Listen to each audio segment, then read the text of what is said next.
राष्ट्रवादी शरदचंद्र पवार गटाचे नेते राम खाडे यांच्यावर हल्ला झालेला आहे. हा हल्ला जो आहे तो अहिल्यानगर आणि बीड जिल्ह्याच्या सीमेवर झालेला आहे. मात्र हा हल्ला झाल्यानंतर राम खाडे यांच्या जवळच्या लोकांनी भाजपचे आमदार सुरेश धस यांच्यावर आरोप केला आणि सुरेश धस यांच्या माणसांकडूनच हा हल्ला घडवून आणल्याचा आरोप केला जातोय. खरं तर नेमकं राम खाडे आणि सुरेश धस यांचा काय संबंध आहे, काय प्रकरण आहे हे आपण जाणून घेणार आहोत. खरं तर पुण्यातील एका खासगी रुग्णालयात राम खाडे यांच्यावर उपचार सुरू आहेत. त्यांची प्रकृती चिंताजनक असल्याचं डॉक्टरांकडून सांगितलं जाते. मात्र ह्या सगळ्या प्रकरणात ऍडव्होकेट असीम सरोदे यांच्याकडे राम खाडे विरुद्ध सुरेश धस यांचं एक प्रकरण होतं. नेमकं काय प्रकरण होतं, काय ते प्रकरणाचं स्टेटस काय आहे हे जाणून घेणार आहोत. सर, नेमकं राम खाडेचं आणि सुरेश धसांचं जे प्रकरण होतं ते काय प्रकरण आहे? काही हजारो म्हणजे शेकडो एकर जमीन ही सुरेश धस यांच्या पुढाकारातून जी देवस्थानची जमीन असते, जी कधी ट्रान्सफरेबल तशी पाहिली तर नसते, पण सुरेश धस यांनी पुढाकार घेऊन हस्तक्षेप करून स्वतःच्या पदाचा वापर करून त्यांनी देवस्थानच्या अनेक जमिनी या खाजगी मालमत्ता असल्याप्रमाणे वळवून घेतल्या, त्याच्यावर प्लॉट पाडले आणि ते प्लॉट विकले सुद्धा. असा एक खूप मोठा आर्थिक घोटाळा झालेला आहे असं राम खाडे याचं म्हणणं होतं. आणि त्यांनी माहितीच्या अधिकारात बरीच मोठी माहिती काढलेली होती. हा जो घोटाळा झालाय तो सुरेश धसांच्या मतदारसंघातलंच हे प्रकरण आहे सगळं? हो, बीड मधलंच आहे. आणि देवस्थानच्या जमिनी मुख्यतः हडप करणं, ते पण भाजपच्या एका आमदारांनी, हे फार गंभीर प्रकरण म्हणून पुढे आलेलं होतं. त्यावेळेस पोलिसांकडे तक्रारी करूनही ते दखल घेत नसल्यामुळे राम खाडे यांच्यातर्फे आम्ही मुंबईच्या ईडी ऑफिसमध्ये तक्रार केली होती. आणि त्याच्यासोबत जवळपास माझ्या माहितीप्रमाणे एक 200-300 कागदपत्र लावले होते पुरावा म्हणून. आणि धडधडीत पुरावा दिसत होता की 1000 कोटीच्या वर हा आर्थिक घोटाळा आहे जो सुरेश धस यांनी केलेला आहे असं प्रथमदर्शनी दिसत होतं. परंतु आपल्याला माहिती आहे की सगळ्याच यंत्रणा स्वायत्त राहिल्या नाही. त्यातले काही अधिकारी चांगले असले तरी ईडी तर नेहमी राजकीय वागत आलेले आहे. त्यामुळे भाजपचे आमदार असल्यामुळे त्यांच्यावर कोणतीही कारवाई ईडीने केली नाही. त्यामुळे व्यथित होऊन परत मग राम खाडेंनी पोलिसांकडे तक्रारी केल्या. पोलिसांकडे तक्रारी केल्यावरती गुन्हा नोंदवत नाही म्हटल्यावर मग औरंगाबादच्या उच्च न्यायालयामध्ये पिटिशन करण्यात आलं. औरंगाबाद उच्च न्यायालयाने गंभीर दखल घेतली आणि गुन्हे नोंदवा असं सांगितलं. तर मग गुन्हा नोंदवला, पण तो जो सुरेश धस आहे त्याला अटक होत नव्हती. सुरेश धसांच्या विरोधात गुन्हा देखील दाखल झाला या जमीन घोटाळ्याचा. याचा गुन्हा दाखल झाला. आणि या दरम्यान राम खाडेच्या शेतामध्ये असलेलं एक शेड मोठं ते सुरेश धस यांच्या गुंडांनी पाडलं असा परत एक तक्रार राम खाडेंनी केली होती. त्याचे पत्नी, त्याचे मुलं आणि काही घरच्या लोकांवर सुद्धा तो हल्लेखोरांनी केला होता.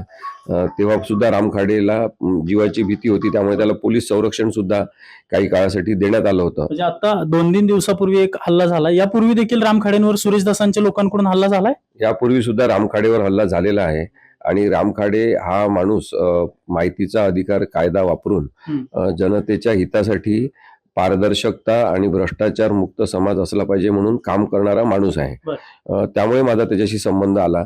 आणि सातत्याने मी राम खाडेशी आता काही दिवसापूर्वी संपर्क केला होता. 10-15 दिवसापूर्वी मी त्याला म्हटलं पण कसं सुरू आहे काय, आणि जीवाची काळजी घेऊन काम करा वगैरे त्याला सांगितलं. आता त्याचे वकील म्हणून माझ्यावरही अनेकदा त्यांनी आरोप केले. माझ्या पण जीवाला धोका आहेच, मला माहिती आहे. म्हणजे सुरेश धसांकडून तुमच्या पण जीवाला धोका आहे? हो, म्हणजे कारण की मी ज्या पद्धतीने ते प्रकरण राम खाडेच्या बाजूने लावून धरलं तर माझ्या पण जीवाला धोका होताच. परंतु पैसे पुरेसे नसताना औरंगाबादला हायकोर्टात जायचं यायचं हे सगळं कठीण जात होतं. त्यामुळे मी राम खाडेला सांगितलं की आपण सध्या तात्पुरतं इथलेच कोणीतरी तुम्ही वकील ठेवा आणि जेव्हा माझी गरज पडेल तेव्हा मी येऊ शकतो. पण ते प्रकरण आम्ही ईडी पर्यंत भ्रष्टाचाराचं. सर, गंभीर आरोप करताय की सुरेश धसांकडून तुमच्या देखील जीवाला धोका होता, काय की धमकी वगैरे किंवा त्यांच्या कार्यकर्त्याकडून कधी असं काय झालं होतं तुमच्यासोबत? प्रत्यक्ष धमकी कोणी दिलेली नाही, पण कसं असते की भ्रष्टाचारी लोकांचा, भ्रष्टाचार उघड करणाऱ्या लोकांना आणि त्यांना मदत करणाऱ्या लोकांना नेहमीच भीती असते. ज्या अर्थी राम खाडेवर हा दुसरा हल्ला तर अत्यंत जीव घेणा असं तुम्ही सांगत आहे की 17-18 वार कोयत्यांनी करण्यात आलेले आहे. तर मला असं वाटते की भ्रष्टाचार उघड करणाऱ्यांना सरकारने प्रोटेक्शन दिलं पाहिजे. विसल ब्लोअर ऍक्ट म्हणून एक कायदा आहे की ज्याच्यामध्ये जे भ्रष्टाचार उघड करतात, जनतेच्या हितासाठी काम करतात त्यांना विसल ब्लोअर म्हणून पोलिसांनी संरक्षण दिलं पाहिजे. तर केवळ पक्षीय विचार करून, राजकीय पक्षाचा विचार करून आपल्या पक्षातला माणूस असेल त्याला संरक्षण द्यायचं, ही चुकीची नीती आहे. आणि राम खाडे चं प्रकरण हे त्याचं एक प्रतीक आहे. राम खाडेच्या जीवाचं बरं वाईट होऊ नये अशी मी प्रार्थना करतो, पण तशा माणसांची गरज आहे समाजाच्या शुद्धीकरणासाठी. राम खाडेंवर हल्ला झाल्यानंतर त्यांच्या कुटुंबियांशी काय तुमचं बोलणं झालंय का, किंवा काही संपर्क झालाय का? नाही, त्यांच्याशी काही संपर्क अजून झाला नाही. मला काल पत्रकारांकडूनच कळलं संध्याकाळी की असा हल्ला झालेला आहे. मला वाईट वाटलं. माझं म्हणणं आहे की चांगलं काम करणाऱ्या लोकांना समाजाने संरक्षण दिलं पाहिजे. पोलीस संरक्षण द्यायचं, मग काढून घ्यायचं, राजकीय उद्देशाने पोलिसांना वापरायचं, हे तर राजकारण चालत राहील.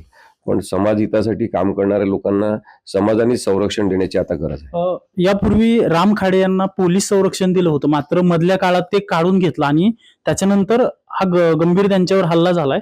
खरं तर एवढी मोठी प्रकरणं बाहेर काढणाऱ्या व्यक्तीला पोलीस संरक्षण असणं अपेक्षित होतं. पोलीस संरक्षण आवश्यकच होतं आणि त्याला राम खाडेला पोलीस संरक्षण मिळवण्यासाठी पण आम्हाला अनेक ठिकाणी विनंती पत्र द्यावं लागले. अनेक नेत्यांना राम खाडे स्वतः भेटायला गेला आणि त्याच्यानंतर त्याला पोलीस संरक्षण मिळालं होतं. म्हणजे ते पण काही सहजासहजी, म्हणजे जे पहिलं संरक्षण मिळालं ते तुम्ही सगळं लिगली करून नेत्यांच्या भेटी घेतल्यानंतर मिळालं. हो, त्यांनी अनेक नेत्यांच्या भेटी घेतल्या, त्याला मी पाठवलं अनेक जणांकडे किंवा विनंती पत्र घेऊन जा, आणि त्याच्यानंतर त्याला संरक्षण मिळालं. म्हणजे संरक्षण मिळताना सुद्धा कोणाला संरक्षण द्यायचं याचं असेसमेंट करण्याची कोणती यंत्रणा गव्हर्नमेंटकडे नाही. आपणच भीक मागितल्यासारखं संरक्षण मागायचं आणि मग पोलीस संरक्षण देणार, ही अत्यंत चुकीची पद्धती आहे. राम खाडे सारख्या पारदर्शकतेची मागणी करणाऱ्या लोकांना समाजामध्ये स्थान असलं पाहिजे आणि ते महत्व आपण ओळखलं पाहिजे, कोणत्याही पक्षाचा तो असो. म्हणजे इव्हन भारतीय जनता पक्षाचा कोणी कार्यकर्ता असेल जो समाज हितासाठी काम करत असेल, माहितीच्या अधिकारातून निपक्षपणे भ्रष्टाचार उघड करत असेल सगळ्यांचा, कोण एका राजकीय पक्षाचा नाही, तर अशा सगळ्या माणसांना सुद्धा संरक्षण द्यायला पाहिजे. सर, तुम्ही म्हणताय तुमच्या देखील जीवाला धोका आहे, मग तुम्ही संरक्षणाची मागणी वगैरे काही करणार आहात का? या एकाच प्रकरणामधून नाही, अनेक प्रकरणामध्ये माझ्या जीवाला धोका आहे. त्यामुळे मी काही संरक्षणाची मागणी अशी करत नाही. माझं म्हणणं आहे की समाजामध्ये मी असतो, समाजासोबत राहतो, समाजातले लोक काळजी घेतात. पोलिसांनी, सरकारने त्यांची जबाबदारी ओळखून काय निर्णय घ्यायचा तो घ्यावा. नक्कीच. आपण पाहतोय की राम खाडे यांनी जवळपास 1,000 कोटीच्या जमिनीचं सगळं प्रकरण बाहेर काढल्यानंतर त्यावेळी देखील सुरेश धसे यांच्या लोकांकडून राम खाडे यांच्यावर हल्ला करण्यात आला असल्याचं ॲडव्होकेट असीम सरोदे सांगतायत. तर त्यांच्या देखील जीवाला सुरेश धसे यांच्याकडून धोका होता किंवा धोका आहे असं देखील ते सांगतायत. मात्र मी संरक्षण मागणार नाही, जनताच माझं संरक्षण करेल असं देखील ते सांगतायत. कॅमेरा पर्सन सुशांत राऊतसह अजिंक्य धायगुडे, TV9 मराठी, पुणे.